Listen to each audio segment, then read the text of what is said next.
That Don't Sound Right is a podcast about talking the way we did before the internet, when you could not prove anyone right or wrong. All the expertise was contained in the people involved with the conversation.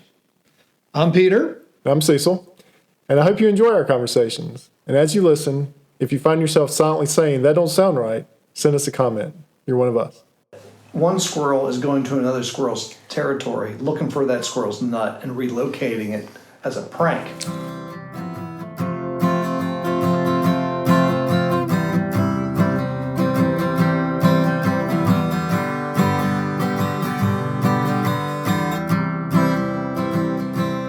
Welcome back to another episode of That Don't Sound Right, podcast about talking. We're your co-hosts. My name is Peter Bielman. And I'm Cecil Davis. Hey, welcome back, everybody. We're just having a conversation, and we're doing it without Google. We're doing it out with fact-checking. We don't even have an encyclopedia here. Those things, they generally kill the conversation. We're just trying to see if we can talk through the things that we know about. And sometimes it's a long conversation, but most of the time it's 18 to 20 minutes. So just hang out with us for a little while. That's right. What did you used to say when we first started the podcast? You tell people like, hey, even if you don't like it, it's only 18 minutes. It's going to be over in 18 minutes. But we had a pretty good response to the New Year's Eve episode. We did.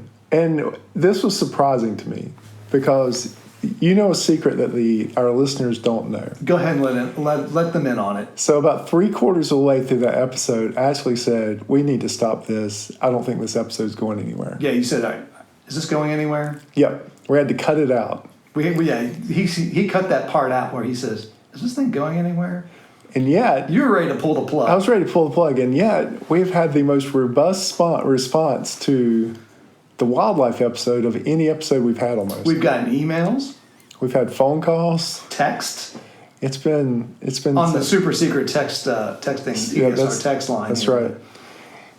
So the first one. So we're gonna talk more about these. I mean, people are interested about wildlife. It struck a nerve, and I don't think we can wait till the mailbag. No, it would take up the whole mailbag. So we got other things we'll talk about the mailbag. By the way, got some great responses about trains, about Joseph, about stump pulling, about pranks. I've got a bunch of these we're saving up for a mailbag episode real soon. So if y'all wrote in, I got it, we're going to talk about it. It's going to be lots of fun. Yeah. My dad said that the mailbag episodes are actually his favorite. Oh, is that right? Yeah. Well, you notice, I don't know if the listeners know this about podcasting, but in general, during the holiday season, listenership actually drops. Our listenership probably dropped in half about Thanksgiving and Christmas. Christmas music is on, I don't listen to any Christmas podcasts, but Christmas music is going on. People are out of their routines where you're getting in your car or doing a particular chore or working out in a certain way or needing to take a nap at a certain time and tune into our podcast. And so a lot of the time, these other podcasters, they will do mailbag or they will do kind of best of episodes. Episode. They kind of take that part of the year off because they know listenership dropped. Now that's something I didn't know until I guess halfway through December. I was looking at our numbers and where's everyone going? And fortunately, some other podcasters told me that that's normal. Don't worry about it. But not us. We were here through thick and thin in the studio. Well, yeah, because Christmas Eve and New Year's Eve. That's right. When people return, they have a treasure trove of new episodes to listen to. So, and the wildlife episode, I'm gonna kick it off with the first response. So I had a response first thing Monday morning. That's great. I had someone call me. It's our number one Western North Carolina listener. They called. That's the first thing. And so they had a very interesting story. So I had a memorial garden commissioned for her mom. And so the gardener who takes care of this garden said, in response to our squirrel story... So the gardener is the listener? No. The one who had the memorial garden created for their mom. Okay. That's the listener. Okay. But the gardener that she hired had planted sunflowers. And the squirrels would come and dig up the sunflower seeds and move them to another part of the garden, and then they would sprout. Okay. But before that happened, she would see that this would happen and move them back or replant them, and it kept happening that the squirrels would move the sunflowers. So finally, Wait. So just the sunflower seeds. just the sunflower seeds. Yes. But the gardener could tell where they were going. Evidently, I may have to get some clarification. That's on a that. sharp eye right there. Yeah, and so now, so finally she let them sprout, and she moved them back to where she wanted them in the garden. Okay. But this is her response to us, that the squirrels moved the sunflower seeds because they think they're other squirrels' nuts, and they're moving them to hide them from other squirrels to mess with them. So this is in response to your hole in your yard. Right, because I kept on having the same hole show up. So what she's saying is that the original squirrel that buries it has buried it in another squirrel's territory. Okay. I hope I'm getting the story right. So squirrel number 2 comes along, the one whose territory it is, digs up the nut and hides it from the offending squirrel. That's why he's moved it. And so now the original squirrel comes back to where he thinks he's hidden the nut, and it's not there. So he keeps digging and digging and digging, thinking that the nut's there. Okay. So it's not that one squirrel is going to another squirrel's territory, looking for that squirrel's nut and relocating it as a prank.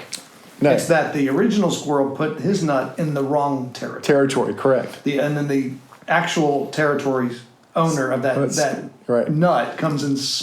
So did they comment on how they find said seed? I don't know. That's a good question. Were they like sitting in the tree watching, saying, "What is that clown doing? Yep. Doesn't he know that this is my territory?"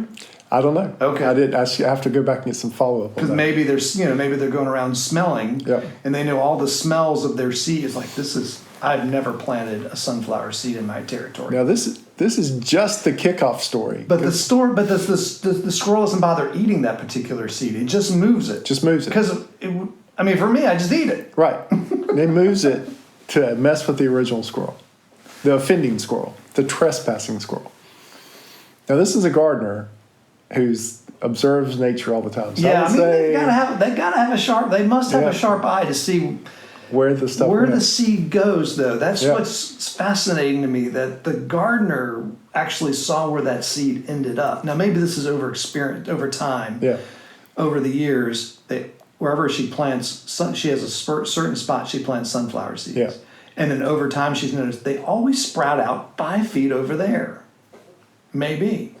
So this is just the kickoff story. We have several more to go. That's right. But we're going to take just a short break, and then as we come back, we're going to tell you the rest of the mailbag. All right. So welcome back. So just to kick off this to kind of the second part of the show here, the words of wisdom for tonight are really Peter's tagline at the end of the show. Stay curious. Stay curious, just like y'all have all been curious about wildlife. And so Scott, listener number 1, actually had a response also to the squirrels. Yeah, his response is in 2 parts. So the first part is he talks about squirrels. And then the second part, he gives a scathing review about our alligator story. And I think we're just going to have him come on because he articulates it so well. He does. But he writes, as I write this, I'm watching squirrels out my window. They're at least 80 feet in the air, chasing one another from limb to limb through the trees. They are making what seems to be death-defying leaps and grabs with no apparent concern for falling. But as your last podcast pointed out, we know that squirrels can fall. I too have seen that happen. Is their play careless? Maybe, but not as nearly as careless as Peter spanking an alligator with a canoe paddle. Which is the teaser for when we bring him back. We're going to bring him back because I'd like to hear his opinion on that. He wrote a nice letter about that, but I think it's better if we just talk this one out. Have listener number 1 because we do have a review that says they want to hear more of listener number 1. Yeah, someone said, let's hear more number 1. Now, before you do Brad had a response. My brother had a response. He said that he was actually yelling at his phone during the wildlife episode. And there's been a couple times I've said on the podcast that I predicted this would happen, that you're either yelling at your device, right. I'm glad he didn't throw his device out the window. He was yelling at his device because he said that we were missing the most obvious reason, and that is deer. That squirrels are hiding their acorns from deer who eat who eat acorns. And that's a fact. That actually makes sense. Now, squirrels hide acorns where there are no deer. That can also be true. But there, as we've talked about before, you have deer in your yard. Yeah, deer are everywhere. I have deer in my yard. Yeah, there's some big deer in this neighborhood too. So that's a very good possibility that they're hiding the acorns from the squirrels. Now, I don't know if they're hiding the sunflower seeds from the deer. No, I think that's where that's the original explanation, that they're messing with the offending squirrel. But now Brad also had something. Yeah, well, so Brad and I went on a canoe trip into the boundary waters of Minnesota. Now, if you're not familiar with this is on the border of Minnesota and Canada. Right. It's just woods and lakes. And we were canoeing, we'd camp, canoe, making our way like on a trail on a series of lakes. And when you get to the end of a lake, you pick up all your stuff and you hike to the next lake. And the hike can be anywhere from 50 yards to half a mile. So we were on an island on this particular one. No, it couldn't have been an island. It was more like a peninsula. So we were really surrounded by water on three sides, and then it opened up into this wooded area. Well, anyway, while we were setting up camp for the night, Brad was making a fire. And then all four of us, there were four of us in this trip, all four of us looked at each other. And then we looked into the thick forest because we heard the sound of branches. Not twigs, not leaves crushing, but large crushing sounds of trees on the ground. And it was coming our way. So we ran towards the noise because we couldn't run. I mean, the only place to go is to get in your canoe and get in the water. So we ran towards the noise. And obviously we scared it off, and off it was. But that was a harrowing experience in the boundary waters of Minnesota. Because you were trapped there was nowhere to go. There was nowhere to run. And right. Brad had just caught his pike. So we were cooking fish. Oh, yeah. That was a bear. Probably. 100% was a bear. So early in my backpacking career, my buddy and I think we made a mistake that we escaped from by the grace of God, now that I think about it in retrospect. So we were up in Shining Rock Wilderness area. So if you're not familiar with wilderness areas, there's nothing allowed in those areas. There's no signs, there's no markers, there's no trailblazes. Your map and compass, and there's usually a worn trail, maybe. Yeah. But for the most part, your map and compass. And so we're up in the Shining Rock Wilderness area, which you've been up there. Yeah, it's in a very remote part of southwestern North Carolina. And we were hiking, and we decided to set up camp for the night. Do you know where we set up? We set up in the middle of a blueberry patch. To give the listeners an idea about this place, in the fall around September, people flock to this area. Yeah. And they will hike in about a mile with 5-gallon buckets. And they will come out with 5-gallon buckets full of blueberries. Yeah, and you can actually drive up to the edge of the wilderness area. If you remember that rise that comes right before Shining Rock, you can almost get there in a truck. A good truck. A good truck, yeah. Most people don't try it. Like a rock crawler kind of truck almost. They have a couple berms that you got to kind of work all the way over. Yeah. Yeah, no, we slept in the middle of that blueberry patch. And you slept in the middle. I mean, these blueberry bushes are taller than you are, Cecil. Absolutely. And if that doesn't strike fear into your heart, the other thing that loves blueberries, besides all the people that flock up there, are the bears in the area. That's right. And so, for some reason, I guess we had no fear of bears at that point.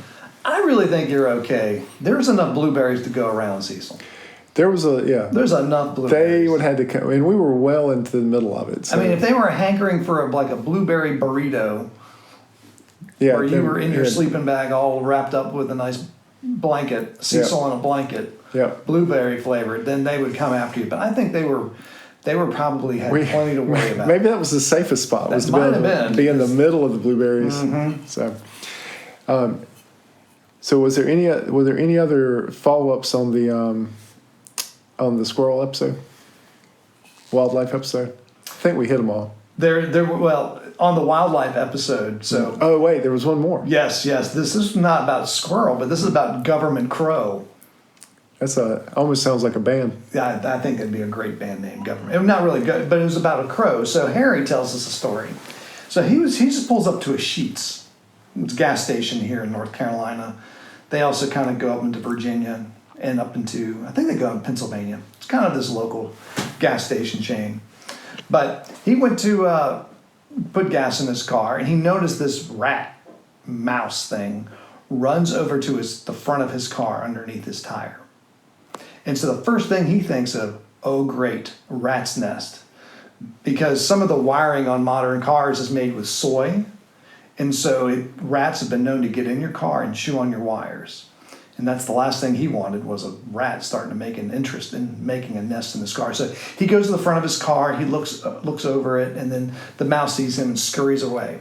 And so he walks back to his car pumping, and he kind of turns over and he's looking over his car, and he sees this crow swoop down about level with the parking lot, and then swoop up and then land on a tree in the parking lot. The crow had taken the mouse.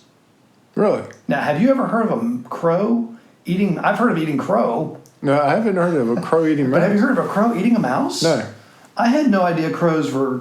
That was one of your surveillance crows, Peter. Well, you got to wonder. Maybe that's. We won't get into that. So I think that it could have been a Russian mouse and government crow taking out the Russian surveillance mouse. That's probably what happened. But he said he grabbed the crow. The crow grabbed the mouse and shook it like a cat. You know, a cat will grab a rodent and just shake the fire out of it? Yeah. He said this crow did that. Shook it until it stopped moving and then flew off with it. Well, I did during COVID, we had to meet outside at church. Do you remember that? Yeah. I don't know if you were there this Sunday, but me and another guy saw this. A hawk got a rabbit during the service and flew up into the big oak tree behind the tent. And so it was in my line of sight. And so I was trying to pay attention to the sermon, but instead, me and this other guy, I could watch him and watch me, and we were both watching this hawk devour a rabbit. Oh my! During the service, and it was rough. I was usually sitting under the tent. Yes. I would never seen it. And he was, stuff was falling out of the tree. He was really going to town during the service. Did any kid? I guess no kids saw it. No, just me and this other guy saw it. They would have made a racket. Yeah, me and this other guy saw it, and so we kept looking at each other and then looking up, and this thing just devoured the rabbit during the service. That's amazing. Yep. Well, if you have more wildlife stories, be sure to send it to tdsrpodcast at gmail.com. That's right. Or you could go onto the website and send us a message. I'm getting a lot of spam from those. Did you know the message thing is working there? Is it? Unfortunately, it's people trying to sell me something. Right. Also, we got a great shout out this last week in the service. That's right. I wasn't this there. Time, we were quoted this last time. What part was quoted? The tagline, keep talking, stay curious. Oh, okay. That's great. Which it has come to that time to say that tagline. Well, before we close, first we want to thank everyone for listening into the new year. If this is your first time and enjoyed the conversation, would you consider hitting subscribe button or the check mark on the Apple Podcast? Also, feel free to leave us a review and give us a rating. That's right. Or just one or the other. That's fine. The best ratings right now, I think, are the low ratings, just because I love to think about what were they thinking? Yeah, if you're going to do a 1-star, let us know what's going on. What do you think? That's fine. We can give some words. We can take it. Give us some words of wisdom. That's right. So That Don't Sound Right is a production of TDSR Podcast in conjunction with Camel City Studios. I am your co-host, Cecil, and I'm also your sound engineer, at least for now. Peter is your web designer, and your other co-host, Emily Billman, is our graphic designer. So if you haven't seen her work, go check out our t-shirts and merchandise. Giorgio is the TDSR official merchandise tester. Brent is our brand ambassador. And as always, Scott is listener number 1. So until next week, keep talking. And stay curious.